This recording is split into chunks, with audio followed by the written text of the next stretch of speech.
Okay, thank you everyone for joining today's presentation for our request for proposals for our Community Education Coordinators Initiative. This session will be recorded and we'll share this on our YouTube so you can rewatch it and you can share it if you would like. So for today, we'll be talking about Connecticut paid leave, the Community Education Coordinators Initiative, an overview of the request for a proposal process, our timeline and deadlines, and then any questions that you have at the end of the presentation. And again, the information session will be recorded and available on our YouTube webpage, and the slides will be available on the CT source board. So about Connecticut paid leave. For background, the Connecticut Paid Leave Act was signed into law in 2019 and fully implemented in January 2022. To date, Connecticut Paid Leave has provided more than $1.2 billion in income replacement benefits to over 165,000 workers. Connecticut Paid Leave claims have come from every city and town in the state. Connecticut paid leave provides income replacement during certain qualifying family and health leaves. So the Connecticut Paid Leave Act is a Connecticut law that creates a source of income replacement benefits for eligible employees who cannot work for the same reasons as FMLA. It does not provide job protected leave. The Connecticut Paid Leave Act is implemented by the Connecticut Paid Leave Authority. The authority is a quasi-public agency of the state of Connecticut. The FMLA, or the Family and Medical Leave Act, provides job protected leave for qualifying family and health conditions. So these two laws work together. There is a federal FMLA and a Connecticut FMLA. Both have been around since the 1990s. Both laws allow eligible employees to take job protected time away from work for certain family and medical reasons. The Family Medical Leave Acts are implemented by employers and regulated by the state and federal departments of labor. FMLA does not provide income replacement. So for an employee, they would go to their employers for FMLA, and for income replacement, they would apply through us, the authority. Oops, sorry. So how does Connecticut paid leave work? Covered employers deduct 0.5% from their workers' paychecks. These are called contributions. The employers remit these contributions quarterly to the Connecticut Paid Leave Authority. When a worker needs to take time away from work for a qualifying reason, they will apply to their employer for job protected leave under FMLA. The worker will apply to Connecticut Paid Leave Authority for income replacement benefits while they are away from work. What should workers do? Check paychecks and ensure that contributions are being deducted by the employer. So about the Community Education Coordinators Initiative. The initiative's purpose is to strengthen Connecticut Paid Leave Authority's outreach and education efforts in targeted communities across Connecticut. Through a request for proposal process, the authority will identify organizational partners to assist with outreach about Connecticut paid leave to communities that may need extra support understanding the law and accessing benefits. Currently, the authority is partnered with 7 organizations who focus in their specific regions and communities to provide application support, attending events, and sharing Connecticut paid leave information via online or in person to workers and businesses. For this request for proposal, we have a total funding available of $365,000. Oh, sorry, someone's in the waiting room. Let me allow them in. So total funding available is $365,000. The number of awards we anticipate rewarding is approximately 5 to 7. And the contract term, if awarded, is from January 1st, 2026 through December 31st, 2026. So we anticipate divvying up the $365,000 between the number of awards we decide on. So the RFP is posted on the CT source board and our website, but I have hyperlinked the link here, and it will close on October 17th, 2025. For more information about the initiative specifically, we also have a dedicated webpage with information about the organizations we currently partner with, and that is also linked on this slide. So eligible applicants. This RFP is open to nonprofits, 501c organizations, faith-based organizations, and municipal government entities.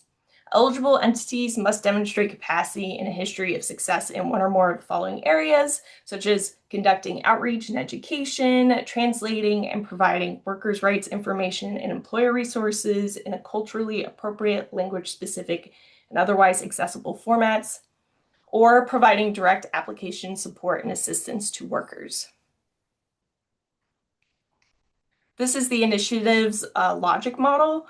Through funding, training, and partnerships, we hope to conduct activities such as providing direct assistance and support to individuals applying for Connecticut paid leave benefits, sharing resources with workers via online, telephone, or social media, hosting and attending in-person and virtual events, workshops and or trainings, and assisting us, the authority, in identifying gaps and monitoring satisfaction of the program. So we're hoping through this to see an increase numbers of individuals that receive direct support for their applications, tracking numbers of informational materials that are distributed within communities, tracking number of trainings and events or workshops conducted, and number of program satisfaction surveys administered to individuals that receive support. And through this, we hope to improve outcomes such as the understanding of Connecticut paid leave benefits and the application process among workers, increasing the awareness of leave benefits for Connecticut workers, including Connecticut paid leave benefits, increasing access to support for Connecticut workers applying for benefits, and improving messaging and outreach strategies. With this, we hope to improve the quality of life for all Connecticut workers by providing access for financial relief and allowing individuals to care for loved ones or themselves when they need to take the time to do so. So specific activities that we would like to see conducted as part of this initiative. Some required activities of the selected organizations include Connecticut paid leave application assistance and support, direct distribution of Connecticut paid leave information, technical trainings and regular meetings with Connecticut paid leave, and recording and reporting on progress of activities. Other optional activities that you could conduct are collecting testimonials from workers and employers regarding Connecticut paid leave, creating new marketing materials for distribution, and collaborating with the authority on social media, interviews, events. The objectives for our request for proposal in this initiative are to increase Connecticut workers and or businesses, including sole proprietors and self-employed individuals, awareness and understanding of Connecticut paid leave through methods that are community-centered, culturally sensitive, and language-specific. We would also like to build capacity among community organizations and service providers to share information about Connecticut paid leave and provide application assistance to communities that face the most barriers accessing Connecticut paid leave benefits. We would also, as part of our objectives, distribute effective Connecticut paid leave outreach materials in English, Spanish, and additional languages to address access needs and expand workers and businesses' exposures to Connecticut paid leave.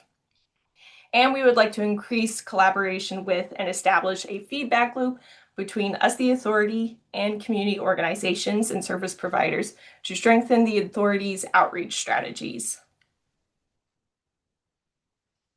Some of the focus populations we would like to target as part of this initiative is low-wage and part-time hourly and seasonal workers, workers with multiple jobs, self-employed, and sole proprietors. We also like to focus on women, Latino, Asian American, Pacific Islander, Native American, immigrant, refugee, and LGBTQ+ workers. This also includes workers with disabilities, veteran workers, young workers, or workers who are 65 and older, including workers who are retired but working part-time in a new job, victims or survivors of domestic and/or sexual violence, and military families. The types of workers include also, we would like to focus on service providers and community organizations who directly work with the above focus populations, including but not limited to social workers, maternal and infant health professionals, healthcare professionals, patient advocates, victim survivor advocates, community health workers, doulas, and community organizers. We also would like to focus on businesses and employers of the above focus populations, and additional focus populations may be identified by the proposer with an explanation as to why the population needs specific attention or support. So submitting a proposal. This is the proposal timeline. After this information session, if you have questions, the deadline for submitting questions is September 15th, 2025. Questions must be sent via email to Amber Forrest, and her email is here. Official answers after we receive the questions will be released September 22nd. Questions and answers will be posted to our website and to the CT Source Bid Board. Deadline for submitting proposals will be October 16th at 5 p.m. I believe in a previous slide I may have said 17th. I apologize, that's incorrect. So October 16th is the deadline. Proposed responses should be submitted in their entirety in an electronic PDF format to Amber Forrest. Proposer interviews, we hope to conduct those between October 29th and November 3rd to gain any additional information or to answer any questions we have about your proposals. And then we will be selecting contractors the week of November 14th, and you will be notified via email of our decision. The start of contract negotiations we estimate to be October 17th, and then the start of the contract will be January 1st, and the contract will end December 31st. So that'll be a year.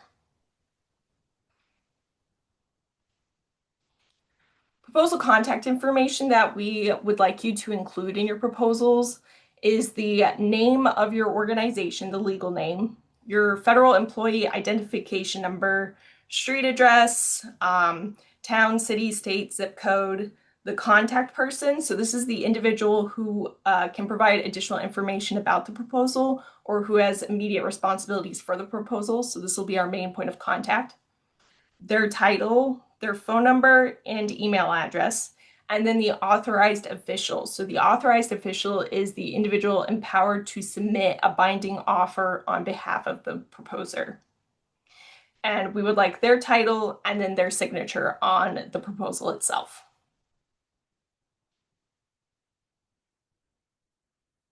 Additional required information. So this is an overview of the sections we are requiring within your proposals. The first section is strengths and qualifications of proposers, organization, and staff. This is an overview of your experience as an organization and any other similar programs that you have participated in to this contract, and then your experience or knowledge of Connecticut paid leave. Scope of services, this is going to be an overview of your scope of services for the initiative in your proposal. This includes the populations you intend to serve, the community partnerships and relationships you plan to leverage, and an overview of your project narrative.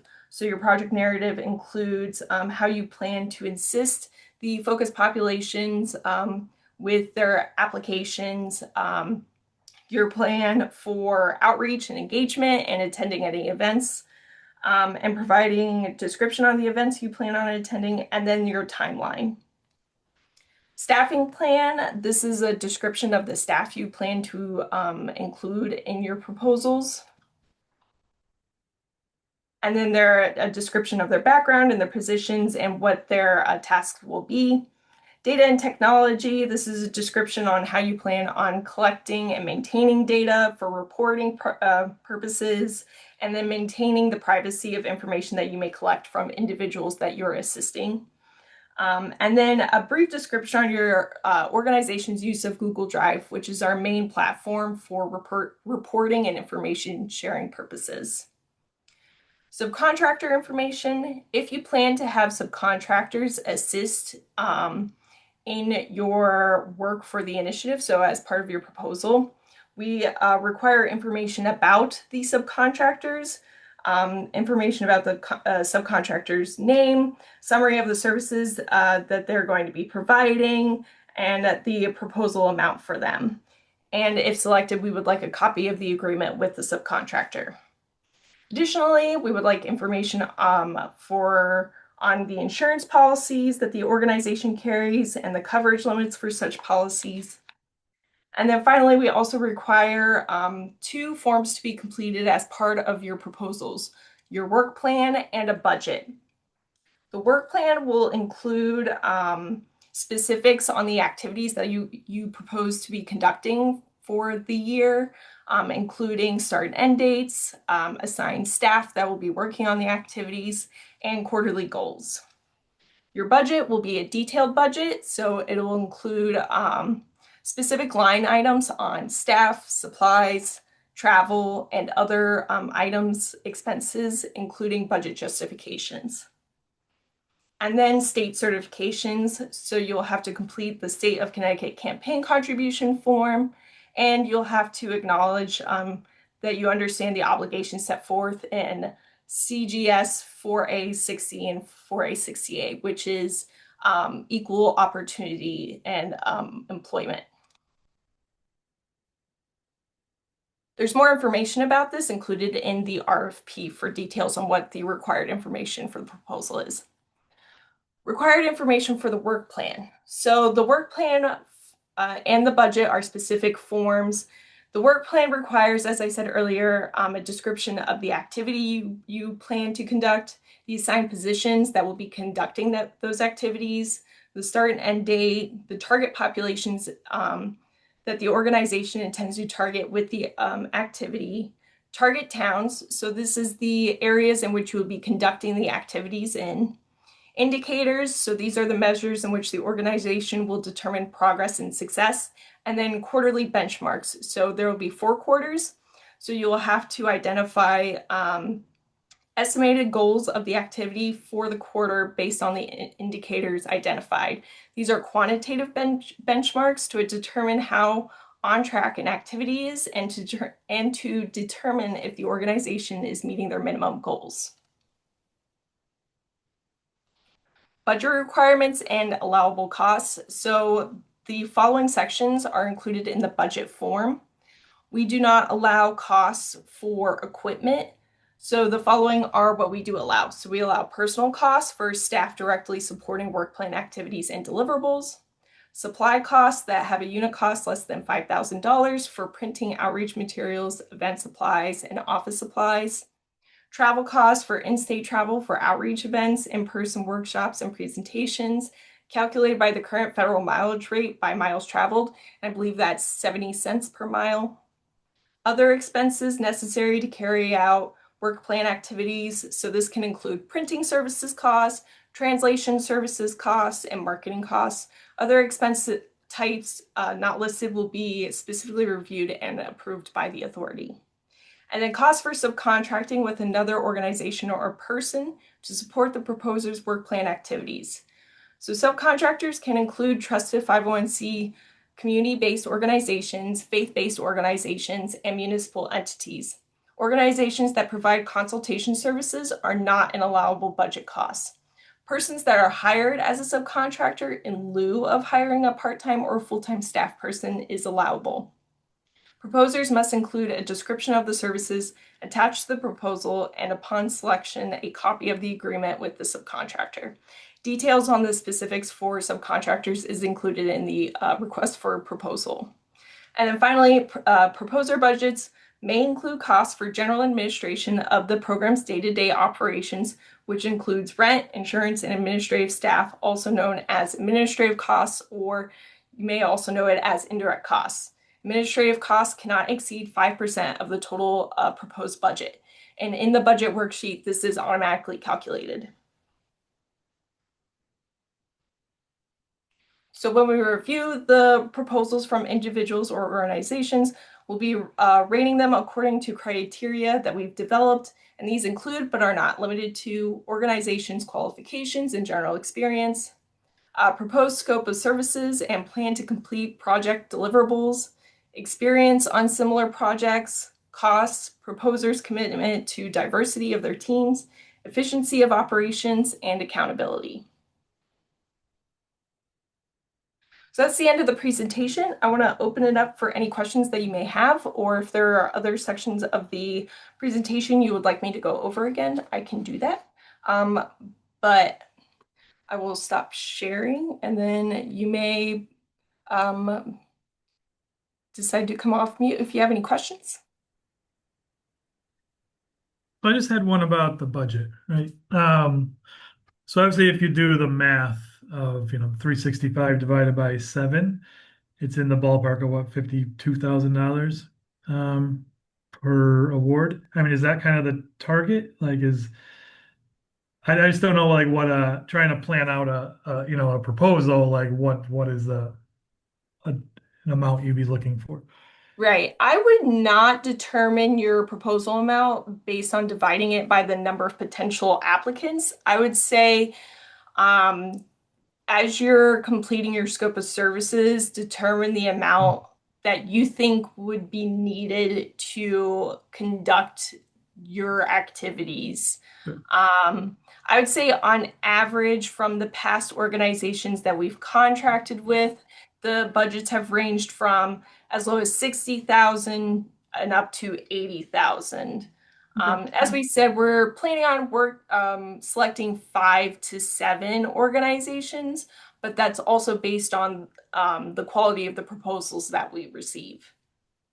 That makes sense. Thank you. Yep. Any other questions?